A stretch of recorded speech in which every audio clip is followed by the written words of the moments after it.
초대 기독교 신앙이 세상에 널리 전파되는 데 있어서 핵심적인 요소는 바로 증인들의 증언이었습니다. 증언이라 함은 무엇입니까? 어떤 사실에 대한 증명입니다. 그렇다면 사실이라고 하는 것은 무엇이죠? 실제로 일어난 일 혹은 현재 일어나고 있는 일입니다. 그러니까 이 증인들은 실제로 일어난 어떤 사실을 목격했고 그 사실에 입각하여 증언하였던 것입니다. 그래서 힘을 가졌던 것이죠. 그러나 이들이 그저 사실을 보았기에 증언하였다고 그렇게 단순하게만 생각할 것은 아닙니다. 본래 이들은 사실을 경험했음에도 불구하고 그것을 증언할 수 있는 힘이 없었던 자들이었습니다. 일부를 제외하고 초기의 증인들은 대부분 예수님을 따르던 자들이었습니다. 12 제자들과 다수의 문도들이 있었죠. 그들은 예수 생전의 가르침을 바로 옆에서 들었으며 그가 행하신 표적을 보았던 자들입니다.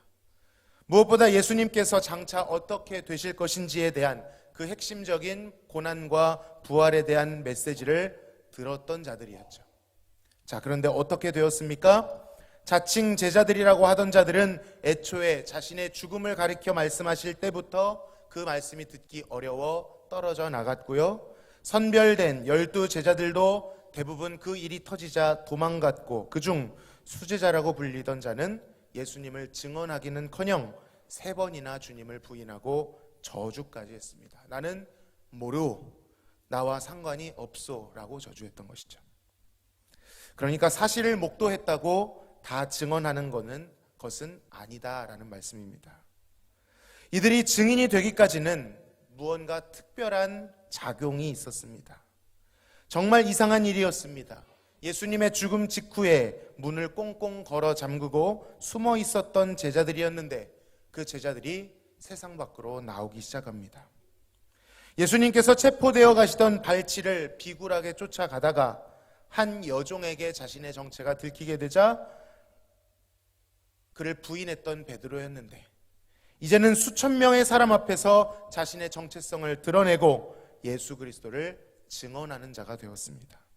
여종의 의심에도 흔들렸던 자가 이제는 유력한 유대 종교자들의 협박에도 멈추질 않습니다. 베드로와 요한은 사도행전 4장 19절 20절에서 이렇게 말합니다.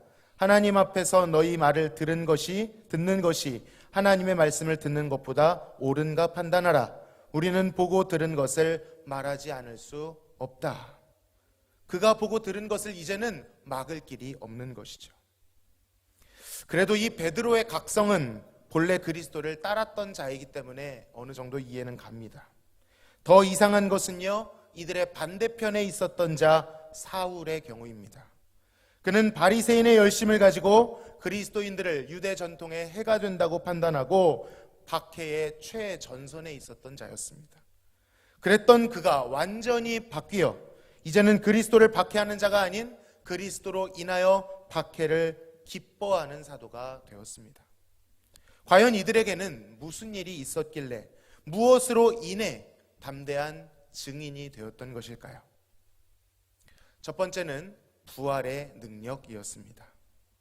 그들이 증언한 내용의 핵심은 예수님의 부활이었습니다.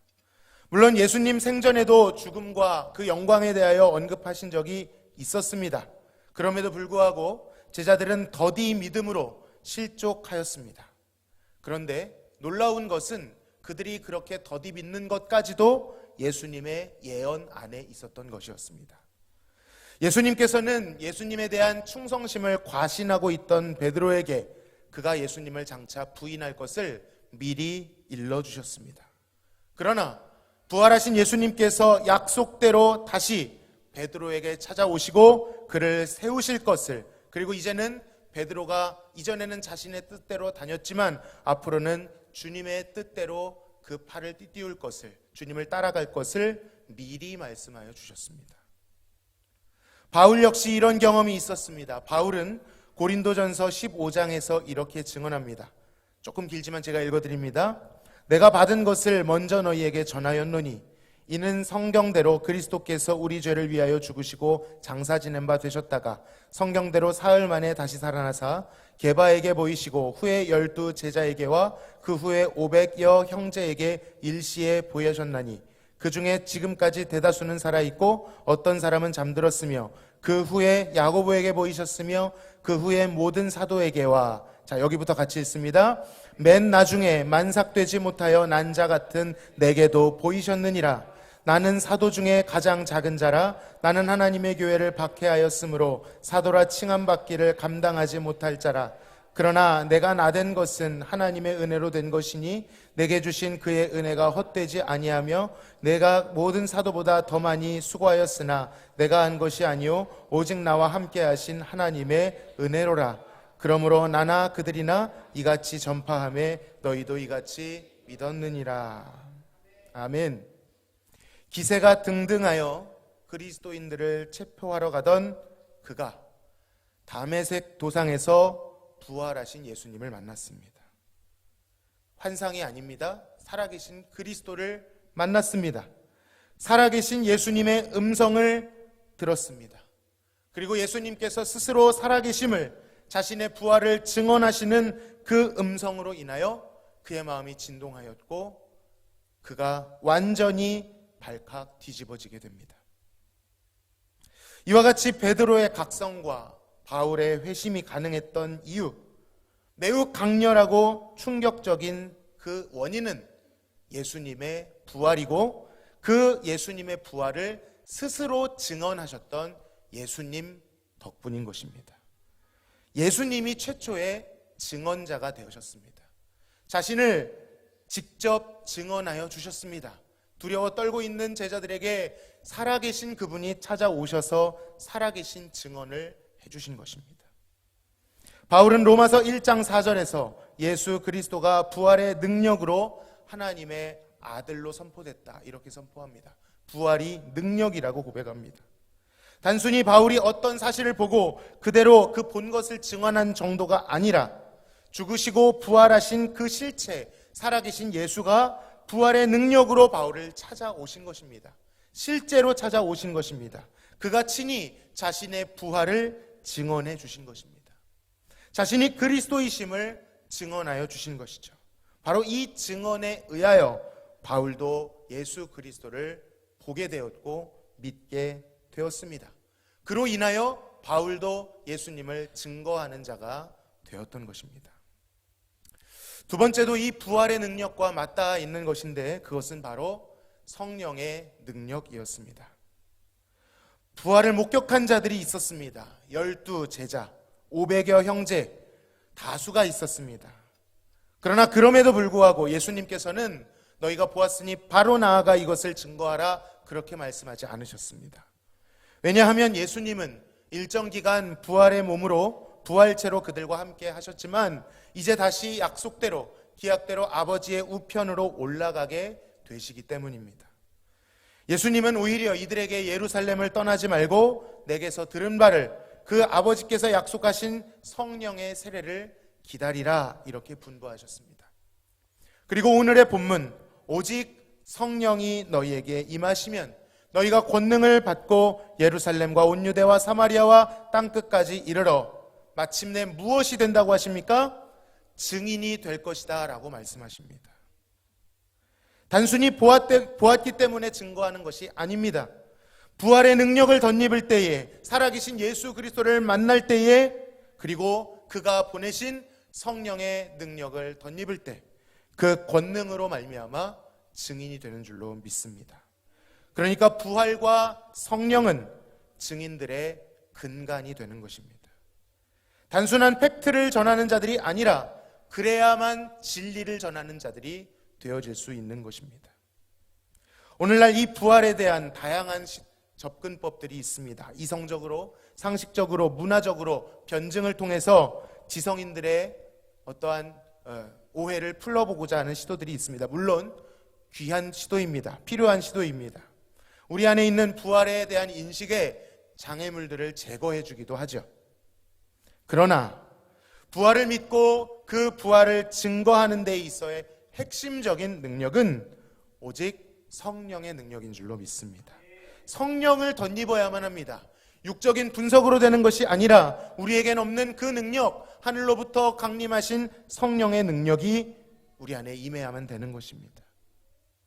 그러니까 부활의 증인이 되고자 하는 다짐은 어떤 캠페인이나 운동으로 되어지는 것이 아니라 오직 성령의 말씀에 귀 기울이고 그 성령 안에서 기도함으로 말씀을 담아내는 것으로, 그리고 그 삶 속에 성령의 인도하심을 순종하며 따라가는 주님과의 관계를 통해서만 이루어진다는 것입니다. 이렇게 부활의 능력과 성령의 능력을 덧입은 자들, 성령의 인도를 통해 성경이 가르치시는 그 그리스도를 구세주로 만난 자들은 반드시 그거 믿는 바를 증언하게 되어 있습니다.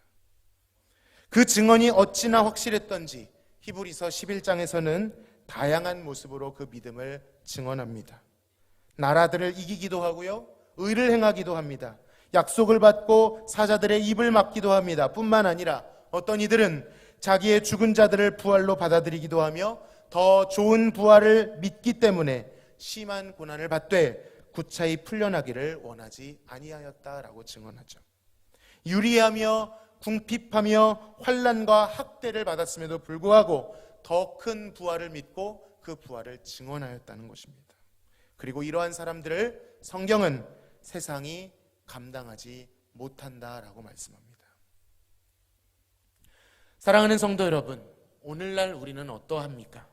우리는 과연 부활의 능력을, 그리고 성령의 능력을 덧입고 살아가고 있는가? 예수께서 죽으시고 살아나신 이 부활의 사건이 오늘날 나에게는 어떤 의미가 있으며 삶 속에 어떤 영향력으로 다가오고 있는가라는 것입니다. 당연히 사실이겠지만 우리에게 있어 이것이 그저 과학적인 사실이었느냐, 역사적 사실이었느냐, 아니었느냐, 이건 당연히 맞는 것이지만 거기에만 머물러 있다면 무언가 아쉬운 것입니다. 예수님의 부활은 우리 신앙의 가장 큰 근간이요, 성령의 충만함은 그것을 증거하기 위한 유일한 원동력이기 때문입니다. 바울은 만일 그리스도의 부활이 없다면 모든 사람 가운데 믿는 자들이야말로 가장 더욱 불쌍한 자들이다라고 말합니다. 그러나 우리에게는 부활의 첫 열매가 되신 사망을 이기신 예수 그리스도께서 계십니다. 어떻게 계십니까? 살아 계십니다. 이 말씀이 너무나도 당연해 보이지만 이 말씀이 주는 의미를 음미하기를 원합니다. 살아있다는 것은 교감한다는 뜻입니다. 살아있다는 것은 서로 영향력을 주고받는다는 것입니다. 호흡한다는 것입니다. 우리는 옛 고전에 나오는 위인을 기리는 것이 아닙니다. 그저 예전에 있었던 의미 있는 사건을 교훈 삼는 정도가 아닙니다. 이전에도 계셨고 지금도 계시며 여전히 계실 그 그리스도께서 죽음을 이기셨고 살아나셨고 그 효력은 지금 우리의 삶의 가장 밀착적인 부분에서도 함께 하신다라는 사실입니다. 지금도 동일하게 우리를 사랑하시며 자신이 사랑하시고자 한 그 자를 끝까지 사랑하신 줄로 믿습니다. 우리를 위하여 지금도 간구하십니다. 그가 죽음을 이기셨다는 것이, 세상을 이기셨다는 것이 정말 사실일진데 우리의 삶에 찾아온 어떤 환난도, 어떤 죽음의 방불한 권세도, 어려움도 우리를 낙심케 할 수 없는 줄로 믿습니다. 물론 때때로 살다 보면 눈물을 쏙 뺄 정도로 힘들고 아플 때 있습니다. 그러나 보여지고 만져지는 세상의 그 현상보다 보이지 않지만 더욱 확실한 예수 그리스도의 부활이 우리의 삶을 다스리고 계십니다. 그 상황 속에서 환난을 통해 우리는 인내를 배우게 되고요, 인내를 통해 연단을, 그리고 그 연단을 통해 결국 우리는 놀라운 소망에 도착하게 됩니다. 그리고 그 소망은 약속하기를 절대로 우리를 부끄럽게 하지 않을 것이다 라고 말씀합니다. 왜냐하면 그 소망은 우리에게 주신 성령으로 말미암아 하나님의 사랑을 우리 마음에 부은 바 됩니다. 그렇게 약속하기 때문이죠. 언제입니까? 우리가 괜찮을 때가 아닙니다. 하나님 앞에 내세울 것 있을 때가 아닙니다. 도리어 연약하고 경건치 못하고 죄인 되었을 바로 그때에 예수께서 우리를 위하여 죽으심으로 그리스도를 통한 아버지 하나님의 사랑을 확증하셨다라고 말씀합니다. 여러분, 확증이 뭡니까? 확실하게 증명해 준다는 뜻입니다. 여러분, 우리가 증인이 되기 위해서는 이 확증이 필요합니다. 우리를 위하여 십자가의 아들을 내어주신 아버지 하나님, 친히 증인이 되시는 하나님 아버지의 증언이 필요한 것이죠. 하나님이 먼저 우리를 향한 사랑을 예수 그리스도 안에서, 십자가 안에서 증언하여 주셨습니다. 예수님께서 우리에게 찾아와 증언해 주셨습니다. 그리고 그리스도께서 보내신 성령께서 그리스도의 부활을 우리에게 증언해 주십니다. 사랑하는 성도 여러분, 삼위 하나님의 이 신실한 증언을 믿으시기를 바랍니다. 이 사랑과 능력을 믿으시기를 바랍니다. 그래서 때때로 광야 같은 세상을 만나게 될지라도, 고난이 있는 인생 가운데 눈물이 흐르고 있을지라도 따라 하시겠습니다. 예수님이 다 이기셨다. 여러분, 사망도 이기셨습니다. 사망보다 더 센 걸 만나진 않죠. 우리가 어떤 것을 만날지라도 예수님이 이기셨음을 기억하고 우리도 그와 함께 이겨낼 수 있다는 것을 소망으로 삼아야 할 줄로 믿습니다. 그렇게 하나님과 교제하며 나아갈 때에 우리에게 본바요 만진 바 된 이 진리를 증거하는 능력의 삶으로 발견되게 될 줄로 믿습니다. 그리고 그러한 증인들을 세상은 결코 감당하지 못할 것입니다. 우리 이 시간 같이 한번 찬양하고 신실하신 하나님을 찬양하며 부활의 이 영광을 마음속에 새기고 기도하며 나아가시겠습니다.